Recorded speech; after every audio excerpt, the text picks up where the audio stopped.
আসসালামু আলাইকুম। ফুটন্ত দুধের মধ্যে পাউরুটি দিয়ে ভীষণ সুস্বাদু একটা ডেজার্ট বানিয়ে দেখাবো।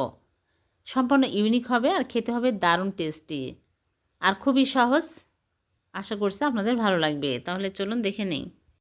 প্রথমে পাউরুটির একটা প্যাকেট নিয়েছি। এখান থেকে আমি কয়েকটা বের করে নিয়ে নিচ্ছি। আপনারা আপনাদের পরিমাণ মতো নেবেন। এখন আমি এই পাউরুটিগুলো এরকম করে হাত দিয়ে ছোটো ছোটো টুকরো করে নিচ্ছে।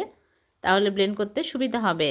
এখন একটা ব্লেন্ডার জারের মধ্যে নিয়ে নিচ্ছি। সবগুলো একসাথে হবে না, দুইবারে ব্লেন্ড করে নিব। একদম মিহি করে গুঁড়া করে নিতে হবে। এই রকম করে গুঁড়া করে নিয়েছে। এখন এগুলো আমি ঘিয়ের মধ্যে ভেজে নেব। এক সাইডে রেখে দিচ্ছি। দিয়ে চুলে একটা প্যান বসে দিয়েছে আর প্যানটা ভালোভাবে গরম হয়ে গেছে। এখন দিয়ে দিচ্ছি 1 টেবিল চামচ ঘি।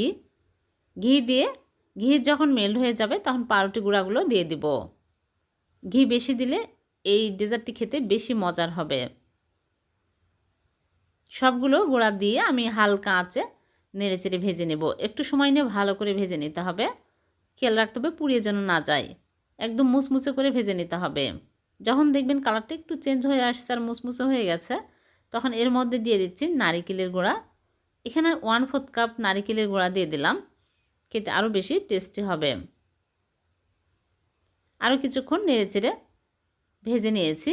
এখন আমি চুলা থেকে নামিয়ে এক সাইডে রেখে দিলাম। আর এদিকে আবারও চুলায় প্যান বসিয়ে প্যানটা গরম করে দিয়ে দিচ্ছি চিনি 1/4 কাপ। চিনি দিয়ে চিনি যখন গলতে শুরু হবে তখন আমি ভালো করে নেড়েচেড়ে নিব।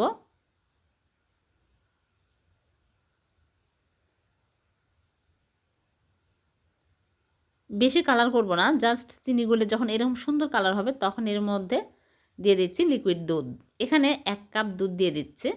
দিয়ে চুলার আঁচ লো আঁচে করে এখন আমি নেড়েচেড়ে ক্যারামেলের সাথে ভালো করে মিক্স করে নিব। তারপর এর মধ্যে চিনি দিয়ে দিচ্ছি। চিনি পরিমাণ মতো দিতে হবে, যে যেরকম মিষ্টি পছন্দ করেন। দিয়ে আমি ভালো করে নেড়েচেড়ে নিব। তারপরে পাউরুটি গুঁড়াগুলো দিয়ে দিচ্ছি। দিয়ে হালকা আঁচে নেড়েচেড়ে নেব। পাউরুটি গুঁড়া দেওয়ার সাথে সাথে দেখবেন একদম ঘন হয়ে আসবে। ভালো করে নেড়েচেড়ে নিতে হবে।